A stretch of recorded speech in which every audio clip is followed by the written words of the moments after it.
to this tutorial. In this tutorial, I will tell you how you can change the brightness of your display in Windows 11. Now, there are two methods to change the brightness of your computer in Windows 11. The first and most easiest method is that by using your keyboard. In your keyboard, if you have dedicated buttons for changing the brightness, then you can simply press them to change the brightness, like this. Now, if you don't want to use the keyboards or you don't have any support for changing the brightness directly from your keyboard, then you can do is click on the quick settings button right here. Once you click on it, you will see this toggle which indicates the current brightness level.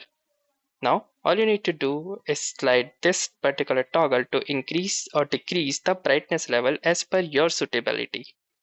Now, for some reason, if you could not access the quick access settings toolbar, then all you can do is simply go to the settings.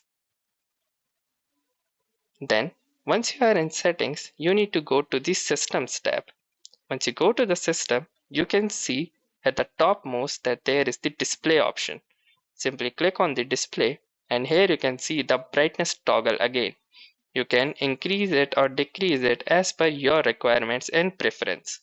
Now, you have successfully changed the brightness level according to your suitability in Windows 11. Now, if you like this video, make sure to hit the like button as well, comment on this video, share it, and don't forget to subscribe to our channel. Thank you for watching and have a nice day.